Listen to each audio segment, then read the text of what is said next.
when we take that pressure off of ourselves, that there is no finish line and there's no date that we have to cross that finish line, that when we can take our time, when we can enjoy the process and really focus on what it is that we're doing versus the outcome, then I think that we can enjoy the process a little bit more and not give up. And that right there, if there's anything, is the key. When we talk to our beginner selves, we want that person to not give up. And so many of us do. You are listening to the Done with Dieting podcast, the podcast for women in midlife who are done with dieting but still want to lose weight and feel good in your clothes. You know that diets don't work long term, but you feel like there's this secret that everyone else knows that you just haven't figured out yet. I am your host, Elizabeth Sherman, and I've helped hundreds of women get off the diet roller coaster, change their relationship with food, exercise, and their bodies. Through this podcast, my goal is to help you too. Welcome. Let's get started. Hello, and welcome to the Done with Dieting podcast, episode number 56. And today, what we are talking about is advice that I would give my beginner self if I could have a conversation with her today. And I love this topic. It was inspired actually by someone who listens to the podcast, and she sent me an email and I responded to it. And then I thought, you know what? I think everyone needs to hear this information, because one of the things that I love asking folks about, whether they are my clients or not, is after they've been successful with getting to their goal, I ask them, what could you say to your beginner self that could have made the process easier, or that could have made her start it earlier, right? Because so many of us have regret about waiting too long and gosh, if I had just started this earlier in my life, then things would be so much easier. But that type of ruminating or regret isn't always helpful, because we are all on our own path, and the information that we need comes to us exactly when we need it. So the first thing is, whenever we start on any adventure, whenever we start any project, or whenever something comes to an end, right? Like a relationship or a job or something like that, we always feel anxious because we don't know what's going to happen next. And I think that this is true also in the weight loss journey, in the journey to become healthier. Our brains love certainty. When we don't have that certainty of, am I going to be successful, or what exactly is going to happen along the way, then we feel a lot of anxiety and we feel a lot of uncertainty. But here's the thing, is it's so ironic that we go to movies, we watch television shows, because we don't know what's going to happen. And I acknowledge that watching a television show where you're not invested in the outcome, that it's not your actual life, is completely different. But a TV show or a movie that's predictable is boring. And I think that the same thing is true with our lives, that for those people out there who have predictable and repeatable lives, they find their lives not super exciting. That's the first thing that I want to share with you, is that we're all on a journey, and this journey is actually, the journey called life is actually what creates wonder and excitement for ourselves. And I think that that's especially important because when we start this process, when we start out and say, okay, I want to lose 30 pounds, I want to lose 10 pounds, I want to lose 50 pounds, whatever the number is for you, we always have this idea of the end. But what I want to share with you today is that there is no end, and it's just an ongoing process. When I started my journey years and years and years ago, back in 2000, I don't know that I knew what the end was going to look like. And quite honestly, I don't even feel like I'm at the end, even though for all practical purposes, I'm where I want to be.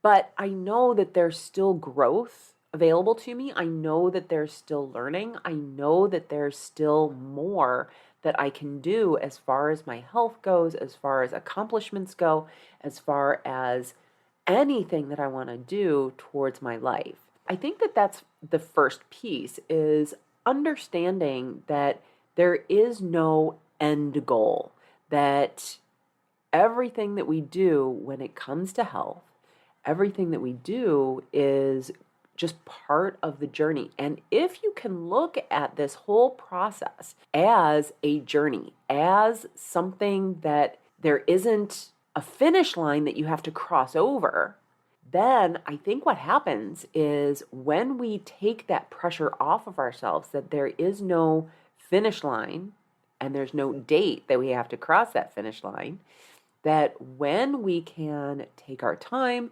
when we can enjoy the process and really focus on what it is that we're doing versus the outcome, then I think that we can enjoy the process a little bit more and not give up. And that right there, if there's anything, is the key. When we talk to our beginner selves, we want that person to not give up. And so many of us do. So, with that being said, I received an email from Kimberly, and Kimberly said, I'm so enjoying reading your podcast. It has such easy to understand information, and I love the content that you offer. I identified with your story about your mom getting cancer. I have watched my mom endure cancer 3 times, both breast and ovarian, and she had a double mastectomy 5 years ago. It was horrifying to stand by and watch her suffer. Thankfully, she's alive today and doing quite well. I want to start eating healthier and getting stronger. I appreciate your information. Me being me, I can't just say, well, thank you. What I had to do was I had to offer her something. What I want to do today in this podcast episode is just share with you exactly what I shared with her, except I'm going to be expanding on it more because I can.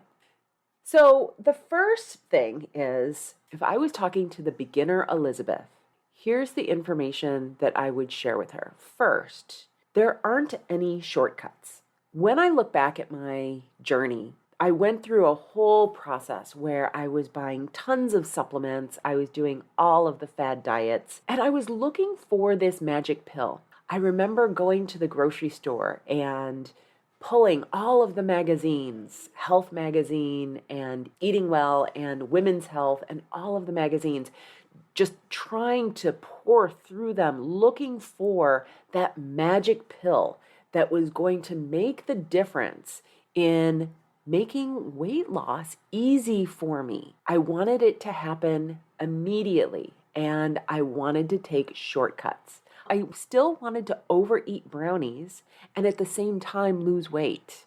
I was looking for, how do I cheat the system? What's the shortcut that's going to get me there faster? So as a result, I would restrict during the week. During the week, I was on point. I would drink my water. I would eat all my vegetables. I would restrict my calories, logging it all in MyFitnessPal. But then when the weekend came, I had restricted so much and I didn't allow any treats or anything that was bad or even stuff that was even questionable. I wouldn't allow that into my diet during the week. On the weekend, I completely binged. And in fact, I wouldn't even log my food on the weekend. One, because it was too impossible to log because I was just eating everything in sight. But then also the other piece was I just didn't want to know. And I remember one Saturday, I made an effort to log my food in MyFitnessPal, and it came back as eating somewhere around 5,500 calories, which we know is way too much. The number of calories that someone should be eating is somewhere around 15 times their body weight. For someone who's around 150 pounds, 150 times 15 is 2,250. I was eating well over double that in one day and probably canceling out the progress that I made during the week.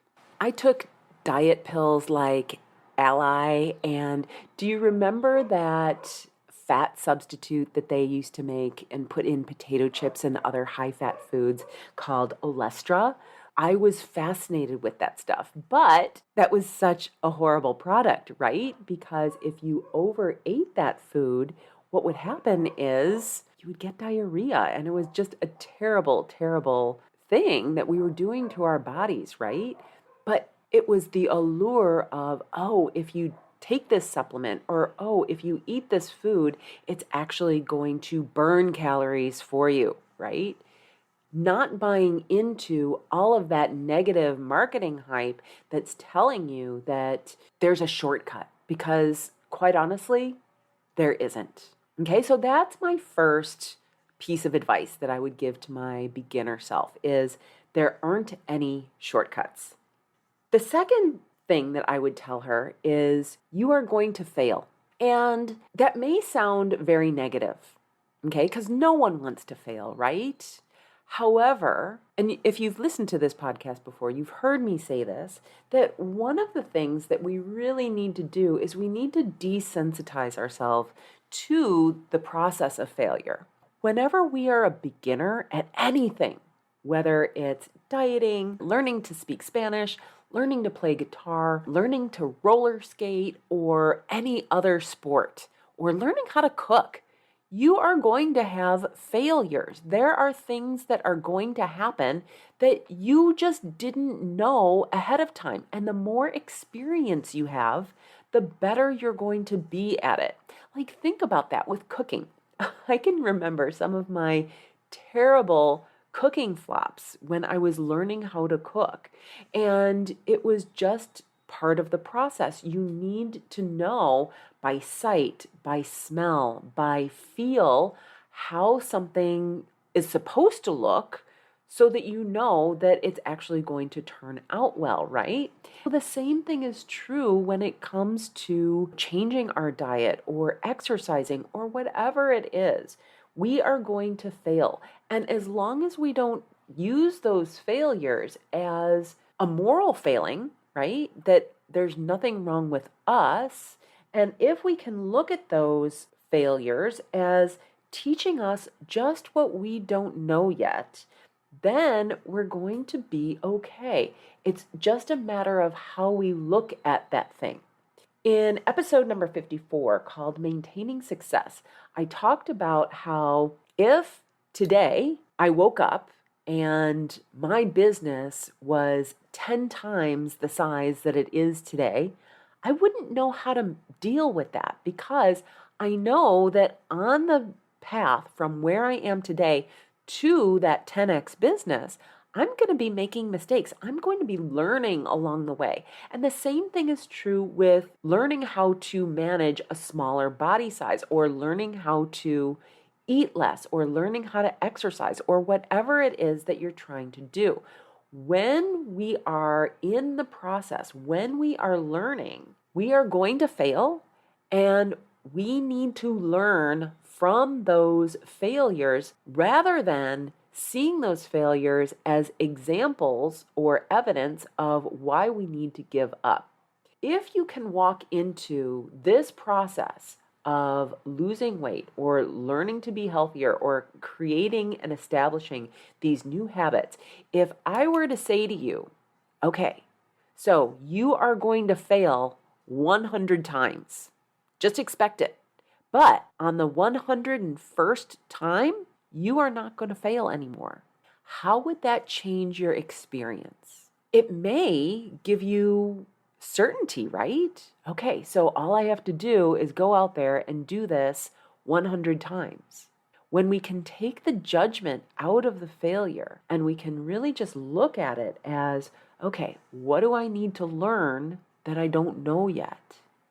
Then what happens is the failures no longer mean that we're not capable of doing what we want to do. that we don't deserve the goal or the success that we so badly want. Because I will tell you, I do not believe that the universe gives us something that we can't achieve. When we want something, know that if you really want it, it is yours to have. The third thing that I would tell my beginner self is that the answers aren't outside of you. Okay, so let me explain this one a little bit. When we start the process of changing our habits, we go outside of ourselves, right? We read the internet, we buy diet books, we go and we seek out, what do I need to do? And I think that for the basics in terms of health, if you don't know how many glasses of water you should be drinking or how many servings of vegetables you should be eating, I think that there's some validity to that. However, we will often go to someone and ask them, okay, tell me everything that I should be doing. And I think that we don't trust our own inner wisdom enough. And when I tell people this, when I tell my clients that we need to trust ourselves to guide the way, they're very skeptical. And rightly so, right? Because we're like, oh, if I only trusted myself, then I would eat ice cream and cookies all day long. And, that might be true at the beginning, but after a while, after you eat it for a few days, you're going to be like, oh, I don't feel good. And then you change. Far too often, we look outside of ourselves for someone else to give us the answer. We look at MyFitnessPal to tell us how much we should be eating, right? How many calories we should be eating, instead of looking internally and paying attention to our hunger signals to tell us how full we are. And the problem with that is that a computer algorithm doesn't know how many calories we should really be eating. I mean, sure, there are calculations around that tell us how much, on an average, how much we should be eating, but there are going to be days when you are hungrier, and there are going to be days when you're not as hungry. That's all going to be dependent on how you slept, what you did and ate the day before, how much you moved the day before, and also some hormonal things that are going on inside of your body. So you might find that on certain days of the month, you are just a little bit hungrier than on other days of the month. And when we go into MyFitnessPal and MyFitnessPal says, well, every day you need to eat 1,500 calories, how does it know? If I overeat one day, then it's going to put those red numbers in there, which everyone hates. And then on other days when I'm just not as hungry, it's going to praise me, right? With green numbers saying, hey, you did a great job. But if I'm under eating, but I'm not hungry, then sometimes, and I know that I did this myself, is I would say, oh, I have calories left over. And then I would tell myself, hey, I get to eat ice cream, when I really wasn't hungry for ice cream. When we look outside of ourselves for that information that we inside know, that only we know, then we're abdicating responsibility and we're just not listening to our bodies. And our bodies are where our inner wisdom actually is. Our bodies tell us exactly what we need. To have someone outside of you tell you that this is exactly what your body needs, no one except for you can actually tell you that. So pay attention to how you feel. Pay attention to how food makes you feel, how exercise makes you feel. How much sleep do you need? Yeah, it's a recommendation that we need 8 hours, but there's a huge host of variation from person to person. There aren't any exact standards for what everyone needs. Okay? So the answers are not outside of you. That is number 3.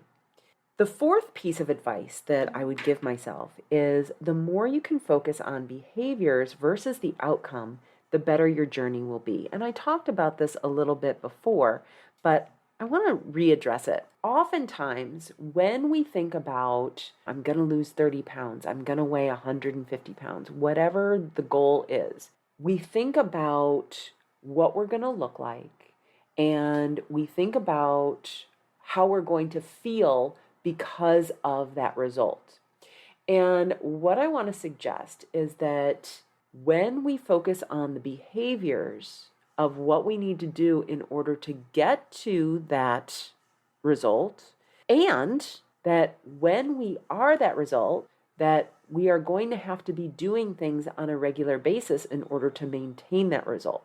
Far too often, I think we think that when we get to the result, that then it's going to magically take care of itself.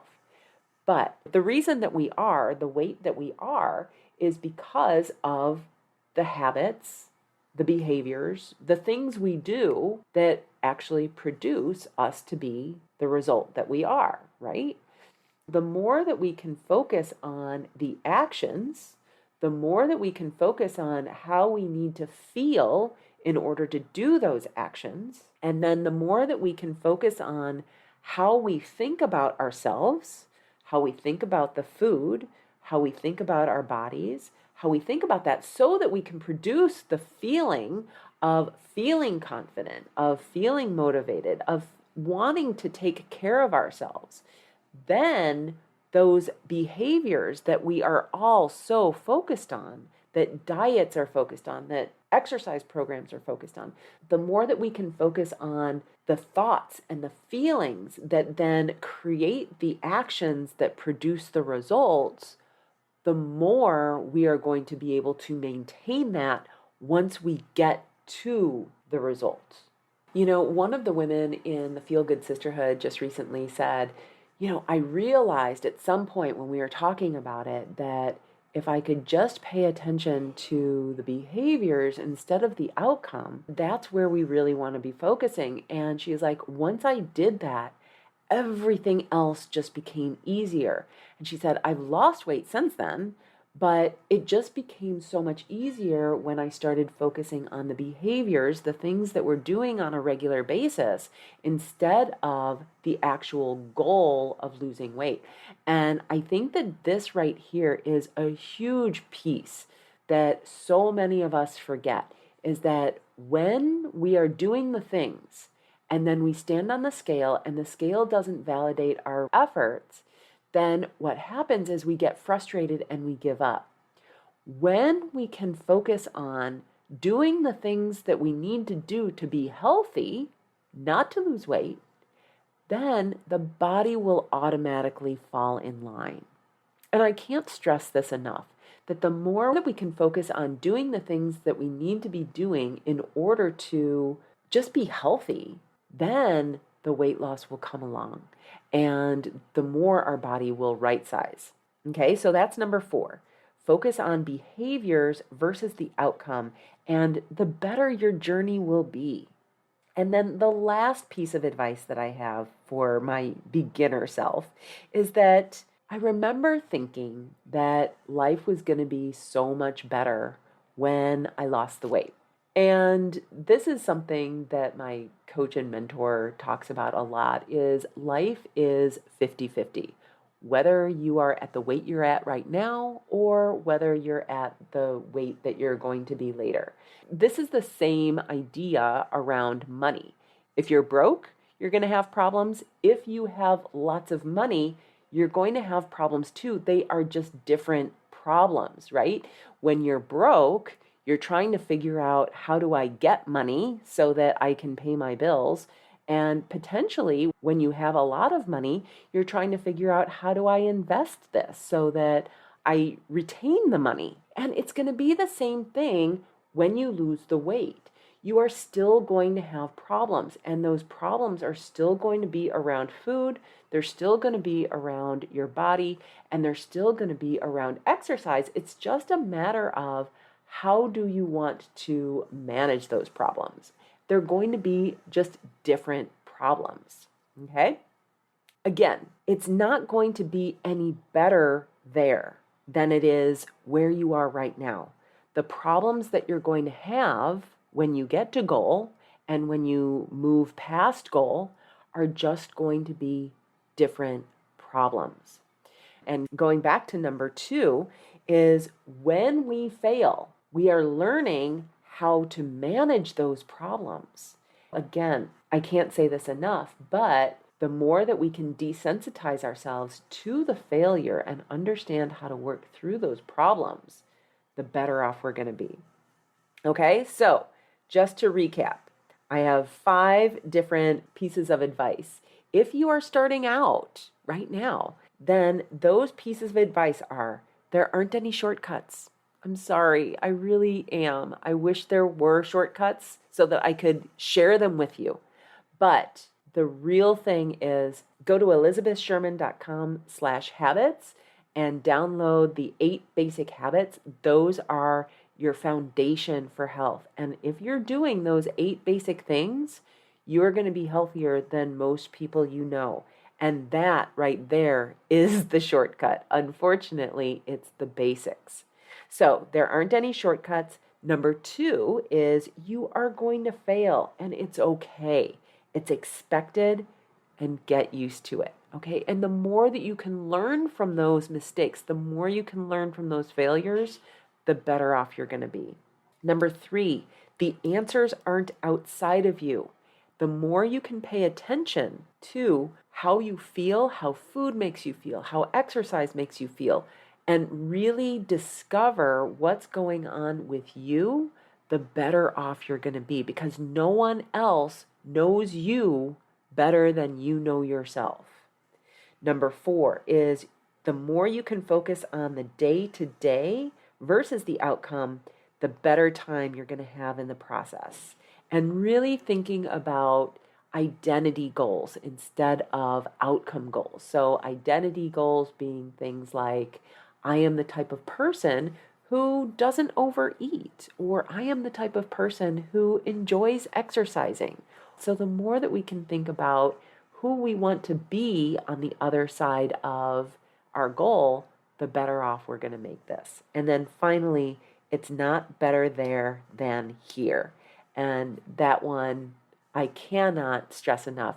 You're still going to have problems when you reach your goal. They're just going to be different problems. Just be aware that being a smaller size isn't going to make unicorns and daisies and rainbows appear everywhere.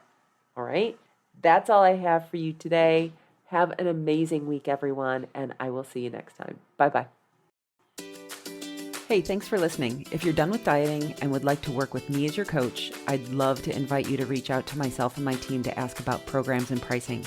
Go to elizabethsherman.com/contact to get started today. I can't wait to hear from you. See you next week.